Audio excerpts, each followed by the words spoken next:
আমরা জানি যে মাইক্রো ক্রেডিট হাঁটি হাঁটি পাপা করে আজকে অনেক দূরে গিয়েছে। বর্তমানে আমাদের ব্যাংকিং খাতের প্রায় 10% স্থান সমপরিমাণ অ্যাসেট আছে মাইক্রো ক্রেডিট সেক্টরে।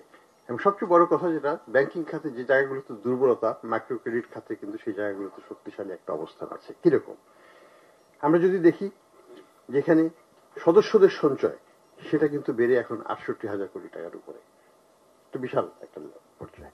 আমরা যদি দেখি পুঞ্জীভূত উদ্বৃত্ত অর্থাৎ সেভিংস যেটা ক্রমান্বয়ে অ্যাকিমুলেট করা হয়েছে, অর্থাৎ যেটা পুঁজি পরিবর্তিত হয়েছে, সেটার পরিমাণ কিন্তু বেড়ে বেড়ে এখন এটা 61,000 কোটি টাকার উপরে আছে। হ্যাঁ, প্রফিট সারপ্লাস গুলো অ্যাকিমুলেট করেই তো হয়েছে পুঞ্জীভূত। তো এই যে সঞ্চিত যেটা বাড়লো, এটা কিন্তু আমরা আমাদের ব্যাংকিং খাতে কিন্তু এই জিনিসটা আমরা পরিলক্ষণ করি না। তো এমএফএস এর এটা একটা বিশাল, আমি বলবো বড় অর্জন, যে তারা দুটো জায়গায় নিজেদের সঞ্চয় এবং উদ্বৃত্ত দিয়েই কিন্তু তারা নিজেদেরকে গড়ে তুলছে। এখন কিন্তু সেই পরনির্ভরতা নাই। এখন কিন্তু আমরা এই খাতে বিদেশি সাহায্য অনুদান নাই বললেই চলে। কতখানি আসে আমি যদি দেখি, দাতা তহবিল মাত্র 3,000 কোটি টাকার মতো। তো এটা খুবই নগণ্য আমাদের যে টোটাল অ্যাসেট বেস।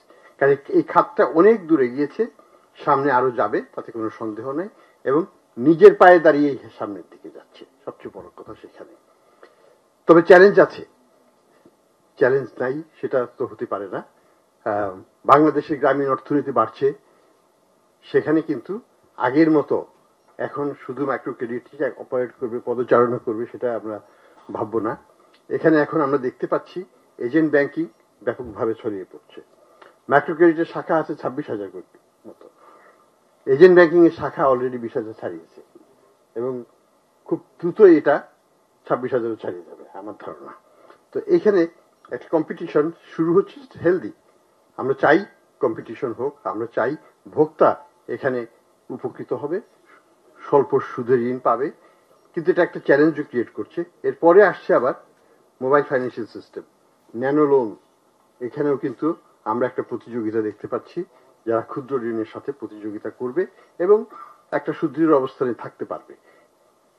আমরা আরো দেখছি যে ডিজিটাল ব্যাংক যখন আসবে, তারাও কিন্তু এই ম্যাক্রো ক্ষুদ্র ঋণের দিকেই যাবে প্রথম দিকেই। তো এই জায়গাতে কম্পিটিশন হবে। আমাদের গ্রামীণ অর্থনীতি এটা বড় হচ্ছে, সেখানে এখন ফর্মাল সেক্টরের পদচারণা অনেক বেশি বাড়ছে, বাড়বে, কম্পিটিশন হবে। মাইক্রো ফাইন্যান্স ইনস্টিটিউশনগুলোকে কিন্তু এই চ্যালেঞ্জ মোকাবেলা করে টিকে থাকতে হবে। আমি যেটা আগেও ওনাদেরকেও বলেছি, এমআর এর থ্রুতেও বলছি, যে সামনের দিনগুলোতে টেকনোলজিক্যাল চেঞ্জ না আনতে পারলে মাইক্রো ফাইন্যান্স গুলোর জন্য কিন্তু একটা দুর্দিন চলে আসতে পারে। আমরা আগে থেকেই সেই ব্যাপারে প্রস্তুতি নেবেন আপনারা, সেটা চাই। আমরা চাই আপনাদেরকে সুন্দরভাবে রেগুলেট করতে, যাতে সেই প্রস্তুতির পদক্ষেপ হিসেবে আপনারা নিজেদেরকে সুসংগঠিত করতে পারেন এবং সেইভাবে চালিয়ে নিতে পারবেন। রেগুলেটরি সাইডটা আমরা মাইক্রো ক্রেডিট রেগুলেটরি অথরিটির থ্রুতে খুব সুন্দরভাবে, নিপুণভাবে আমরা পুনর্বিবেচনা করছি। এখানে কনসলিডেশন হবে এই খাতে।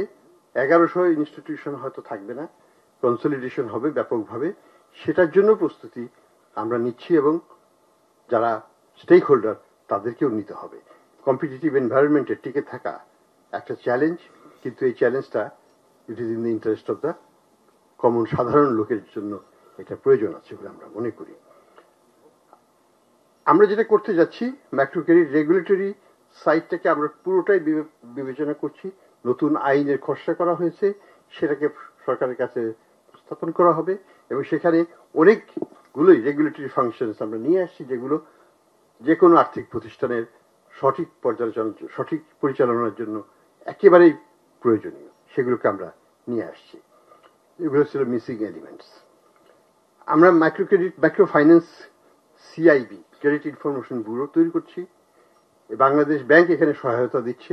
বাংলাদেশ ব্যাংকে একটা সিআইবি আছে, সেটারই আলোকেই এটাও করা হবে। উদ্দেশ্য একটাই, যেখান থেকে আমি লোন নিই না কেন, একটা ব্যাংক থেকে নেই, মাইক্রো ফাইন্যান্স ইনস্টিটিউশন থেকে নেই, যেখান থেকে নিই না কেন, যে কোনো লোন নেওয়া হলে সেটা একটা রেজিস্ট্রিতে চলে যাবে। ফলে যেটা হবে, বিভিন্ন মাইক্রো ফাইন্যান্স ইনস্টিটিউশন থেকে একই ব্যক্তি বা একই পরিবার অনেক লোন নিচ্ছে এবং ঋণগ্রস্ত হয়ে পড়ছে, সেই জায়গাটার থেকে যেন আমরা বেরিয়ে আসতে পারি, একটা ট্র্যাকিং মেকানিজম ডেভেলপ করে ফেলা, এটা আমরা করে ফেলবো ইনশাল্লাহ।